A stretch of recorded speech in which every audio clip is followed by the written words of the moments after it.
Nous venons juste de terminer les ailes de la colombe, les ailes de notre colombe placées ici. Placées au numéro 5 de la partie 2.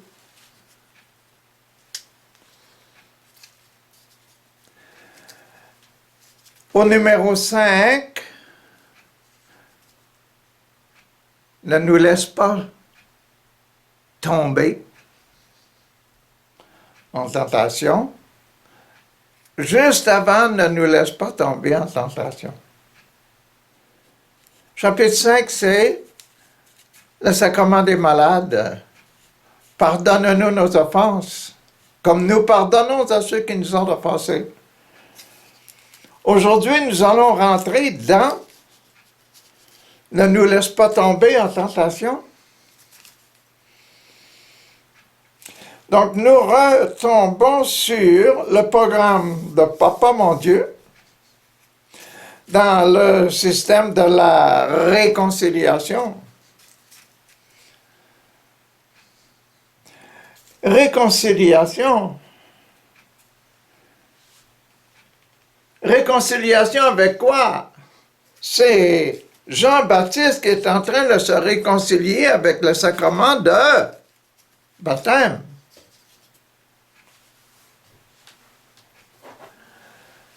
La réconciliation avec le sacrement de baptême de Jean-Baptiste. Voyons au chapitre 1, versets 27 et 28, ce qu'il y a pour aujourd'hui. Laisse-nous pas tomber, papa. Laisse-nous pas succomber à la tentation. Il dit, moi, Jean-Baptiste dit, moi, je vous baptise avec l'eau, mais il y a au milieu de vous quelqu'un que vous ne connaissez pas. Il vient après moi, mais je ne suis pas même assez bon, assez digne pour délier la courroie de ses sandales. Une constatation.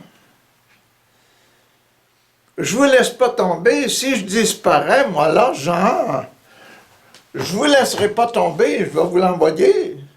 C'est-à-dire, celui qui vient après moi, il est plus important que moi. Et il enlève les péchés. Il efface les péchés du monde. Hier,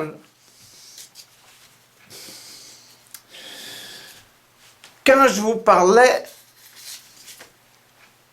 je sentais quelque chose qui était difficile pour vous d'accepter. C'était quoi?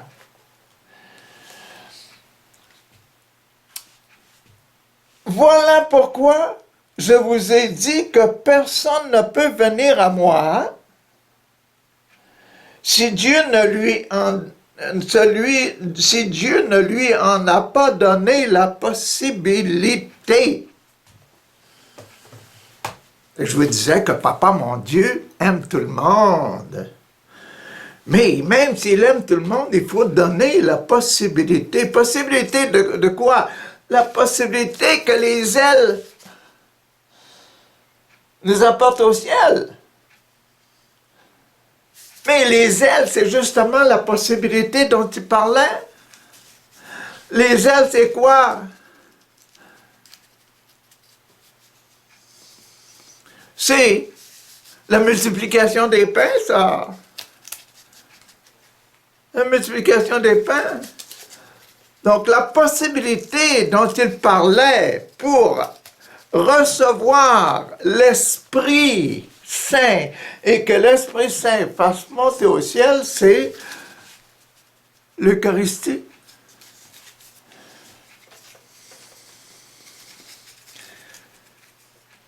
Imaginez-vous toute la possibilité qu'on a maintenant que Jésus a choisi les 12, 5, 10 plus 2, 12 apôtres pour donner l'Eucharistie. Mais après eux autres, les successeurs des apôtres et les successeurs, aujourd'hui, ce sont le pape et les évêques et tous nos prêtres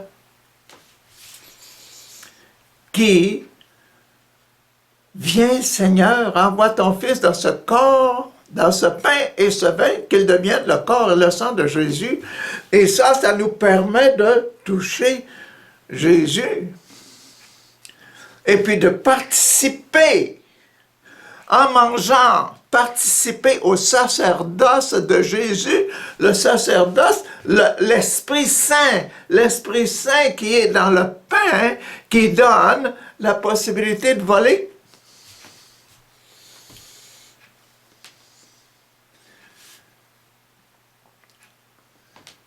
Je crois que vous comprenez un peu mieux, là, c'est quoi? Donc, aujourd'hui, on est dans les deux derniers ici, là. Donc, celui-là, c'était « Pardonne-nous nos offenses ».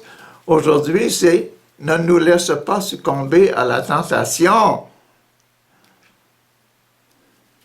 Et on retourne dans ce que je vous ai dit tantôt, je vous laisserai pas tomber, Jésus vient après moi et lui, il va donner des ailes à notre vie, à nos cœurs. Il va redonner la pureté du cœur qu'il faut pour aller au ciel.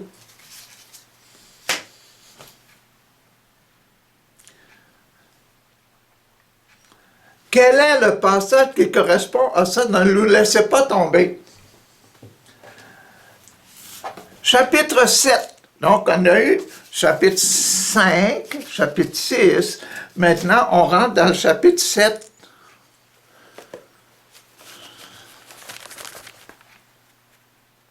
C'est beau, cette image-là. Jésus est avec ses 12 apôtres. Là. Il leur a dit, un de vous est un traître, est un démon. Après cela, Jésus parcourait la Galilée. Après la multiplication des pains, Jésus parcourait la Galilée, son pays, Nazareth, Capernaum, ces coins-là. Il ne voulait pas parcourir la Judée, car les Juifs cherchaient à le tuer. En Judée, ils cherchaient à le tuer. Pourquoi? Parce que Jésus se prenait pour un prêtre, pour le grand prêtre, pour le Fils de Dieu. Tandis qu'eux autres, ils étaient seulement des prêtres juifs.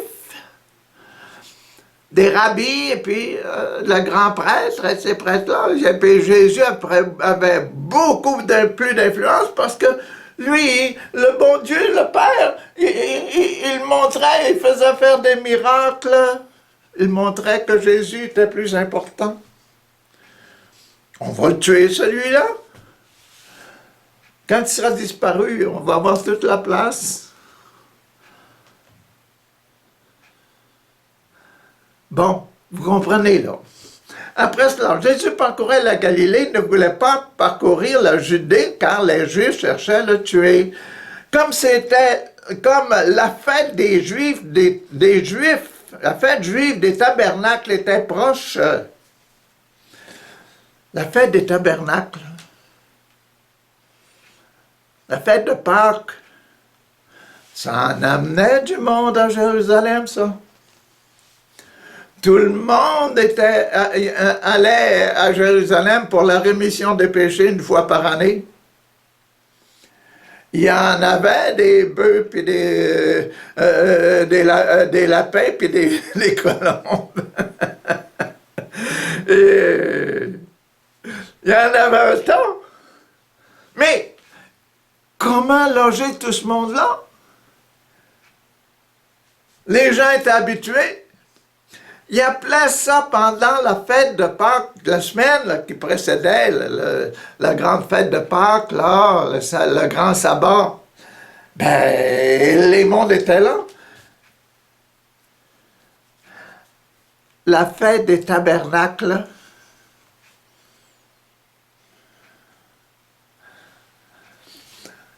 comme la fête juive des tabernacles était proche, c'est le tabernacle, ça?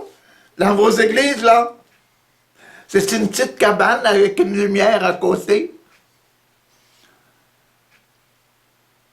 Pourquoi?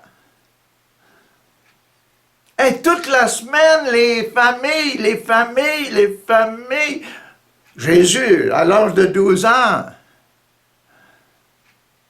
il voyageait, il s'en allait à Jérusalem aussi, mais il voyageait avec les familles et chacun devait se trouver une place. Chacun apportait sa tente.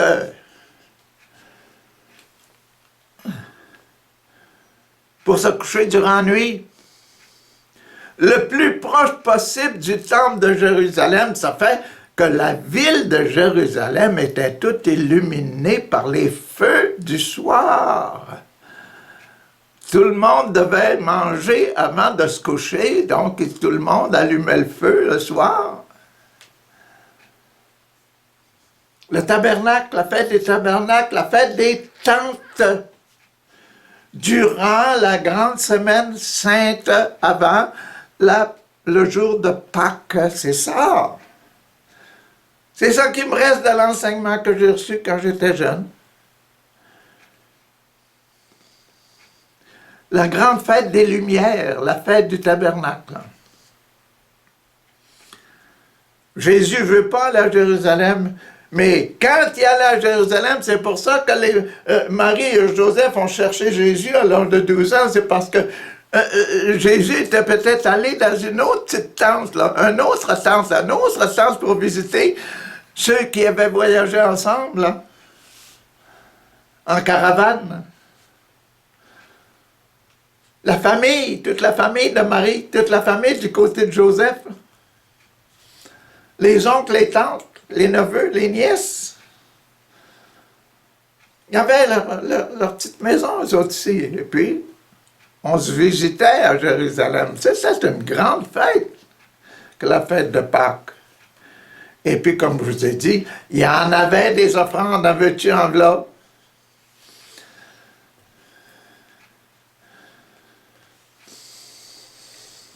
OK. Les frères de Jésus, comme la fête juive des tabernacles était proche, les frères de Jésus lui dirent, « Pars d'ici, va-t'en en Judée, va-t'en en Jérusalem, afin que tes disciples voient aussi les œuvres que tu as accomplies, parce que tu as un tas de disciples là-bas en Jérusalem, tu en as fait des miracles dans ce coin-là aussi. Faut que tous ces gens-là te revoient encore et puis se regroupent encore autour de toi, puis Hosanna! C'est toi qu'on veut comme roi. Mais en réalité, la famille, pour eux autres, c'était seulement le petit Jésus. Hein? Pars d'ici et va en Judée afin que tes disciples voient aussi les œuvres que tu as accomplies. Personne ne cache ce qu'il fait s'il désire être connu. Puisque tu accomplis de telles œuvres, agis en sorte que tout le monde te voit. Alléluia, alléluia. Hosanna au fils de David.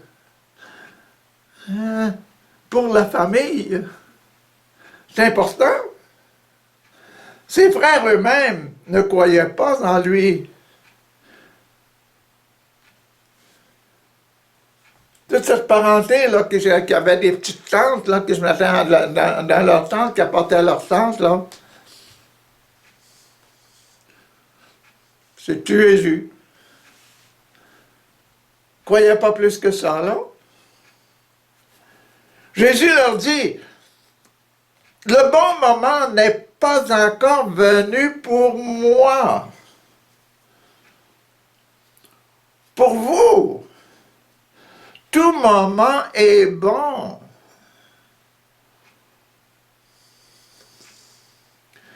Le monde ne peut pas vous haïr, mais il me hait, moi,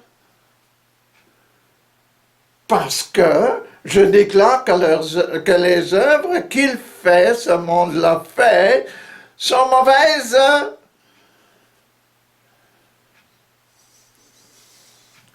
Vous autres, vous pouvez y aller à Jérusalem, vous ne reprochez rien au monde. Tout le monde est bon, tout le monde devrait être bon, tout le monde devrait vivre ensemble, avoir la joie d'être ensemble, c'est tout. Vous ne dites pas, hey, c'est mal ce que tu fais là, là. Tu ne devrais pas faire ça.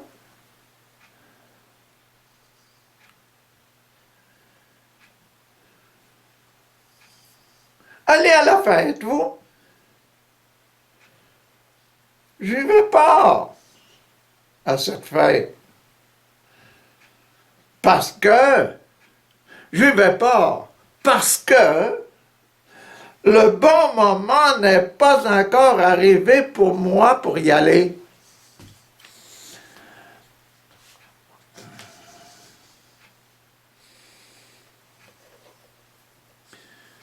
Il leur dit ces mots et il reste en Galilée.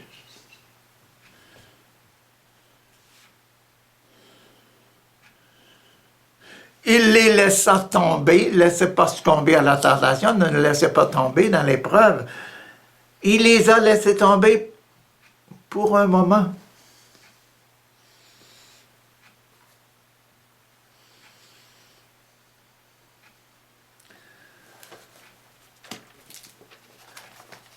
Dans le chapitre 1,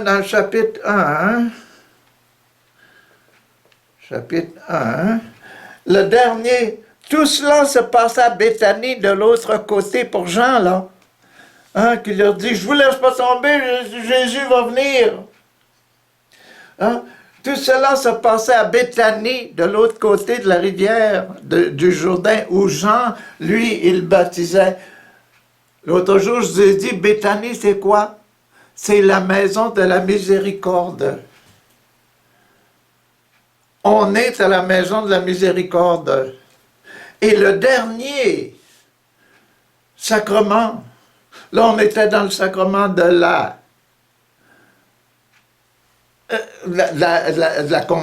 la réconciliation, mais l'avant-dernier sacrement, sacrement de l'ordre, là on rentre dans le sacrement de mariage. Jésus est un ordonné, c'est lui qui baptise dans le Saint-Esprit. Mais là, on rentre dans le sacrement de mariage. Et le sacrement de mariage, le sacrement de englober tout le monde, protéger tout le monde, et puis apporter tout le monde au ciel, là, ça va être le sacrement d'aujourd'hui, le sacrement qui commence là. OK? À la maison de Béthanie, dans la fête des tabernacles, dans les petites maisons illuminées, là, où tout le monde se reconnaît, tout le monde se réconcilie. Le sommet de la réconciliation, au sommet de la réconciliation, qu'est-ce qui va arriver? Les plumes arrivent, Jésus arrive. Quand les frères se furent rendus à Jérusalem, à la fête, Jésus, lui, y alla aussi, mais sans se faire voir, en secret. Délivre-nous du mal, il va les délivrer. En secret. Les Juifs le cherchaient pendant la fête et disaient, « Où est-il? » On parlait beaucoup de lui, à voix basse, dans la foule. C'est un homme de bien, disaient les uns. Non, disaient les autres. Il trompe les gens. Mais personne ne parlait librement de lui parce qu'ils avaient peur des autorités juives qui voulaient le tuer. La fête était déjà à moitié passée quand Jésus se rendit au temple et se mit à enseigner. Les Juifs s'étonnaient et disaient, « Comment cet homme en sait-il autant, lui qui n'a pas étudié? » Jésus leur répondit, « L'enseignement que je vous donne, ce n'est pas de moi, mais elle vient de Dieu qui m'a envoyé. » Hein? Je suis le Fils. Je suis l'ordonné là. Je viens vous sauver. Celui qui est disposé à faire ce que Dieu veut, celui qui est bien disposé, qui a le cœur pur, là, hein? Il saura si mon enseignement vient de Dieu ou si je parle par ma seule autorité.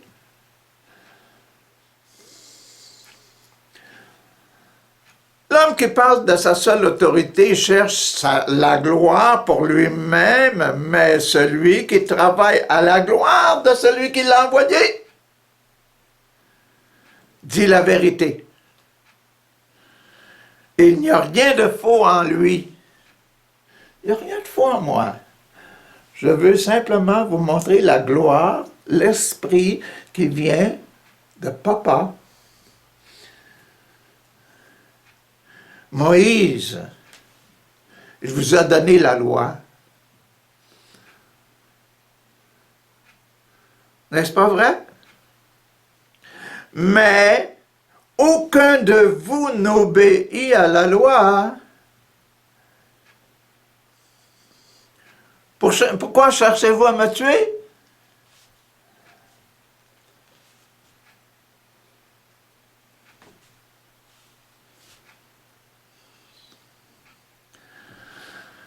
Ah, la foule lui répondit. Toi, un esprit mauvais, qui cherche à te tuer?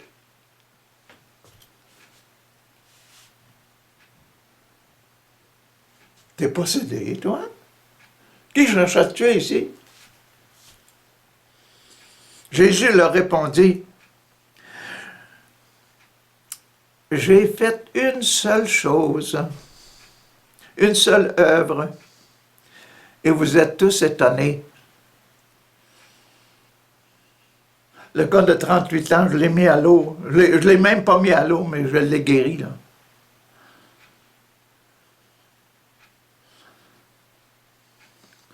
Les pains, là, je les ai multipliés. L'esprit a fait le travail.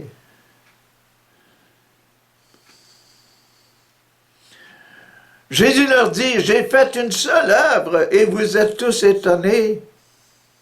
Parce que Moïse vous a donné l'ordre de circoncire les garçons, bien que ce ne soit pas Moïse qui ait commencé à le faire, mais bien vos ancêtres.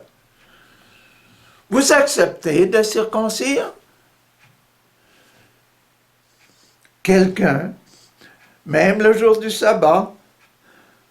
Vous acceptez d'enlever les péchés, de dire oui au jeune qui va dire « Je veux que mes péchés soient pardonnés ».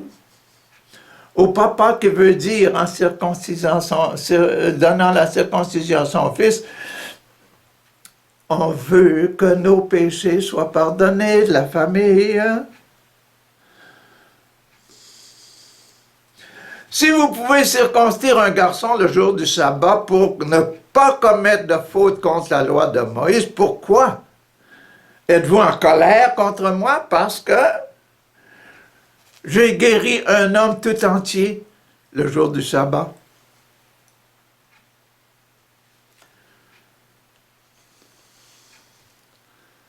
Il était paralysé pendant 38 ans, je l'ai. Lève-toi, prends ton grabat, marche. Cessez donc de juger par les apparences physiques, par les apparences extérieures. Soyez juste dans votre jugement. Allez au fond de l'affaire, voyez. Si papa m'a demandé de guérir ce gars de 38 ans, là, c'était parce que papa l'aimait beaucoup et que moi je l'aimais pour lui redonner la présence de l'esprit dans lui pour effacer ses péchés. Ah, merci, merci, merci.